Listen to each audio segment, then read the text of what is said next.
So let's say I wanted to put this sand dune image in the background of the canvas and have it so, well, here, let's just do that right here. I'm going to say Edit, Free Transform, increase the size of this right here. Remember to hold down Shift so we don't get this happening, which nobody wants to be happening right there. And obviously I want all of the text to be showing up in front of it. Unfortunately, for some reason, this is covering up the Sandy Dunes guy, all of his name information, which isn't very helpful. So what's happening? I told you that there's only 3 windows that we need to worry about: the canvas, the tools, and the layers. So this is where layers comes in right here. Every object is treated as its own layer. So if I were to say select all, Control A, copy, Control C, and then paste, Control V, notice that another layer appears. Here, let me paste that in again. Pay attention to the layers palette.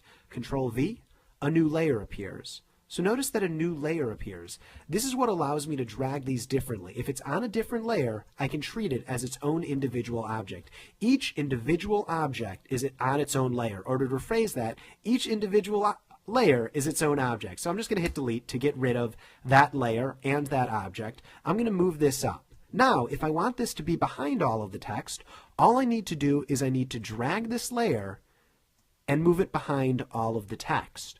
Now, it's a little hard to see this text right here, so what I can also do is up here, I can decrease the opacity of this layer, which is exactly what I want to do in this case. Let's say I wanted to add another image. So I'm going to go here, and let's add a little bit of a lake. Looks good. I'm going to decrease the size of it. Fantastic. Wonderful. Hit OK. You'll notice what happened is this lake got set up as its own layer. If I had another lake, here, let's add in another lake. When I drag this in, this is yet another layer. And if I wanted this lake to be behind this lake, all I need to do is drag it down here. Starting to get it? If I click up here, it jumps to this layer. If I wanted to delete this, I would hit delete. If I wanted this to be behind this text right here, in fact, let's change the color of that. And let me just select all of it, go to color, make it red just so it's easier to see, press OK. Here's a quote about sand dunes. If I wanted to make this go behind the image, let's say I put it up here. I'm going to use my arrow keys to nudge it a little bit. If I were to move it down here, it would go behind the image. So the layer stacking order determines the order that you see them in the stack. The furthest at the bottom means it's the furthest at the bottom. Like the lower it is, the further it is behind. It's as if one is on top of the other on top of the other.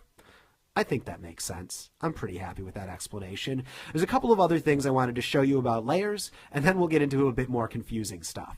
There's a little eye icon right here. You can click it on and off in order to see it and not see it. So if I just click this on and off, it just, turns it on and off. If you want to completely get rid of a layer, all you need to do is drag it to the trash can down here. So you'll notice there's a few icons down here. They allow you to do all sorts of stuff. Let me grab this image. You'll notice when I click on it, it immediately makes it so this is the layer that's selected. If I were to drag it down here, it would delete it. Let's undo that.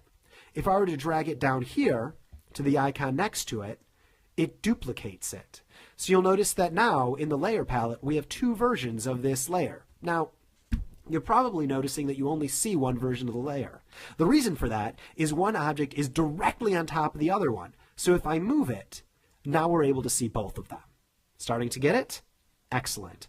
I could shift select it, so multiple layers are selected. So now we have multiple layers selected. I'm going to drag them both at the same time.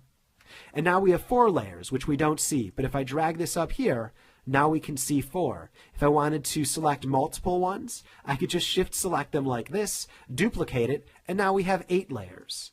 Understand? So let's say I wanted to organize these a little bit. I'll show you that in the next video.